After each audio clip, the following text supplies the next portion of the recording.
it. So today I have a really cool haul for you. I actually bought a ton of stuff from MUJI, so I thought I would show you guys all the stationery stuff I bought. I actually bought a lot of beauty stuff as well. What's sad is that the original reason I went into MUJI was to buy some refill cartridges for my little whiteout device here, which I actually couldn't find in the end. I went to the Emporium shop and they didn't have any, which I'm really bummed out about, so I might have to check out the Chatston store and see if they've got any. They didn't have any, so for some reason I ended up buying a lot of other stationery because there was just so many cool stuff there, and I thought I would just show you guys because from what I see in the stationery aisle, it's usually quite similar all the time, or very same.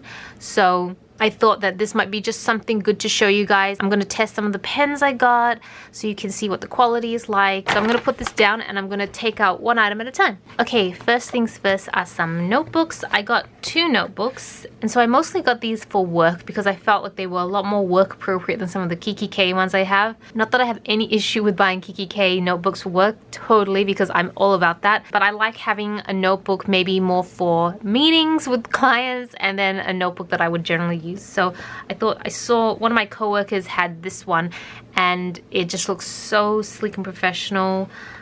It's just lined paper, there's nothing big about it, but I love how it just lies flat. I'm just a big fan, and I don't even have to really break the spine, and it's still pretty flat. It could easily write across the pages, so I just thought this was such a nice notebook. It's just so minimalistic. The only downside is once you take the sticker off, it is hard to know which is the back and the front. So I might have to put something here just to indicate that this is the front. And then whilst I was there, I picked up a spiral notebook because I do tend to prefer spiral notebooks just because I can kind of flip them over like this.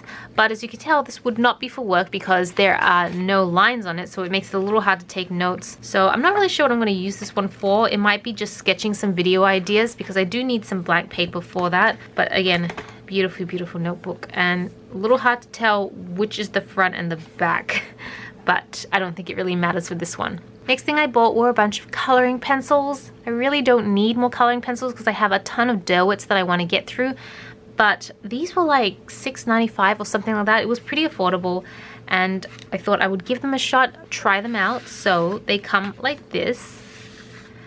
I'm not sure if you can buy bigger sets. They have such a huge color range here, which makes me wonder if you can buy them in bigger sets, but I didn't see any others. I just saw these ones, so I thought I would pick these up. What I'll do is I'll take my new MUJI notebook and I will test some of these items on it.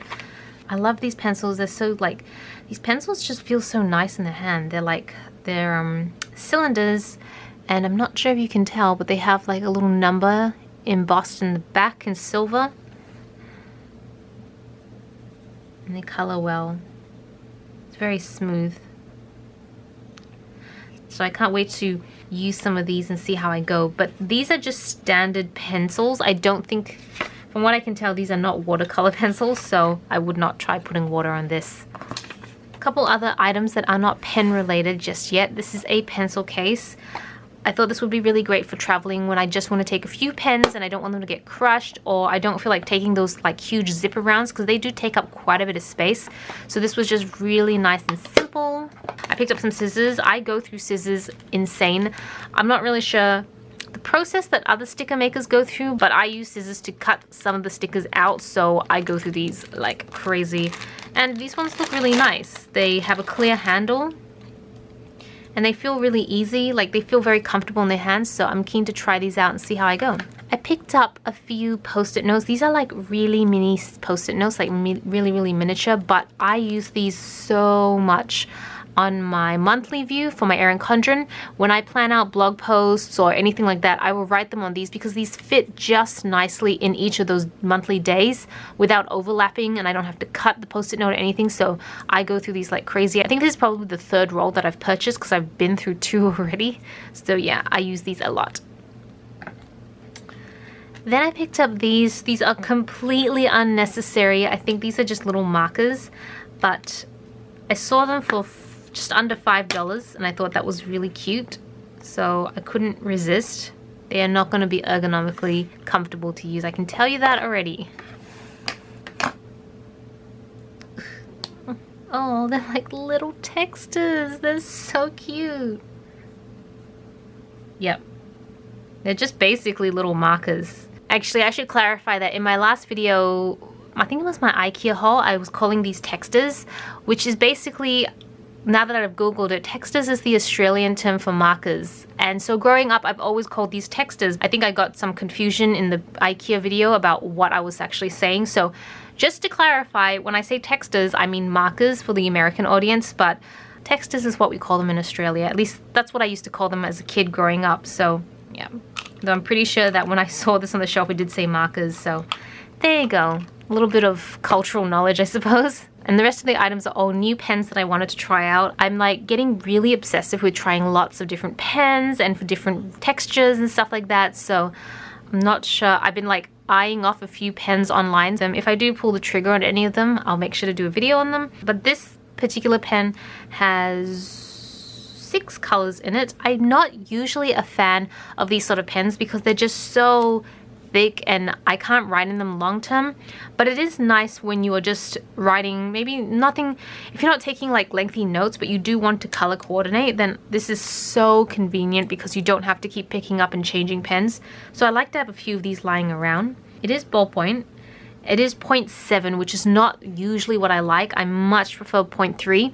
But honestly, when I'm taking notes at work and stuff like that, I prefer a thicker pen because it's easier to glance at and read very quickly when I want to recap my notes. But personally, at home in my own planners, I prefer using 0.3, 0.4, even 0.2 if I can find it. I just really prefer fine point pens. My handwriting is atrocious right now. I can't write at all. Oh. There you go. But yeah, so all the different colors, but they're all the same width and interesting color range as well. I'm wondering why they didn't put a green or something. So this is the same subtle concept. You've got 3 chambers for ink, and so I picked up 3 inks. I really wanted to get a black because, as you know, black is probably the one I use the most, but they didn't have any, so I got a hot pink, a blue, and then a 0.4 purple.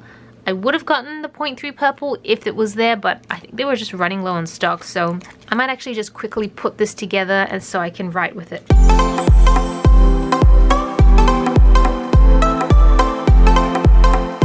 Okay, so I made a huge fail right now. I just realized as I was opening this that the levers are a little different for each one. I'm not sure if it's going to come up, but so this lever is a little bit bigger and then these ones are smaller, and that's because this one is meant for a pencil. And they've got, ooh, it's not sticking down as well. They have a pencil already inside, which is kind of cool. And then the others are for the pens colors I bought. So there's actually only 2 free chambers. I thought there was 3, and so that's why I bought 3. And I think this is having a little, okay. Might need to rejig this a little bit because I find that the pens, like after I click it, okay, the blue one went up. When I did the purple one here, it doesn't go up. I have to like manually push it up. So I don't know, maybe I've put it in wrong. I will have to rejig this. I got this one. I really want to start trying out a little bit of calligraphy. Firstly, I really love the look of calligraphy writing, but I also think it would just dress up some of my planners a little bit better. I just love the look of it. So I purchased this pen. This is kind of like a brush tip pen. So it is kind of, I'm not sure what I'm writing right now, but I feel very fancy writing with it. As you can tell, I'm not very creative when it comes to writing, but I really love this brush tip and I think it comes out really nicely. And one thing I wanted to see, does it bleed through? It doesn't bleed through, but you can kind of see it. It is black, so that's gonna happen. So I can't wait to try this out, practice it a little bit more. And then I picked up this other pen, which is, I think it's a gel point. I think it's gel pen. And this is 0.25, so exactly what I like. Yeah, it's gel. Doesn't write as easily though. It's not very smooth, which is a little disappointing. I mean, it writes, but I don't know. I was expecting something to be a little bit more smoother. I've got this, oh, I cannot find it now. I had an old MUJI pen that I used that is a little bit more like, this is the Pilot G2. It kind of looks similar to this in that it's like a push down pen, and oh my goodness, it writes like butter, which is kind of like this pen too. This is so smooth. The ink just glides out beautifully. The only problem I have is this is 0.7, so it's a bit too thick for me, but I love this pen. It is so nice. So this is a little bit scratchy for my liking, but the ink does flow quite evenly. So I need to find that other MUJI pen because I really want to go through like the black pens I go through and why I like them and why I don't. But yeah. And then the last things I got from MUJI were these, I think they're like textures. I'm not 100% sure, but they're kind of like a double-ended textures. So I got the black. Black is always the first I guess shade that I will get when I'm trying new pens because I know that that's something that I will use. And if I really like it, then I'll get the rest of the colors. But I was there, I saw the colors, and I couldn't resist. So I'm going to show you. So this is the thicker end. It is very similar texture-wise to these markers here. And okay, now I realize I'm going to be using textures and markers interchangeably, but you know exactly what I mean. And then this is the thinner end, which is kind of like a felt tip pen. So yes, there you go. There's the comparison. Hopefully you guys can see. I'm not sure if I should have zoomed you guys in this whole time. But yeah, that's the comparison. I was hoping this end would be more like a highlighter in terms of like having that flat surface because I think that would be really cool for trying out some calligraphy writing. But I thought these would be cool anyways. I love the fact that they're double-ended so you can get kind of two types of pens for one. Just love that. So then I ended up getting all these other colors as well. I think they were like $1.25 each, so I thought, why not? I know, I love to justify my purchases. That is pretty much the entire haul. That's all the items that I bought from MUJI in terms of stationery. So I hope you found that video useful. I hope you guys enjoyed this video. Give it a like if you enjoyed it, and if you enjoy my videos in general, then be sure to subscribe so you don't miss any. And yeah, thank you so much for watching. This is Celina reporting from my room. Back to you, internet.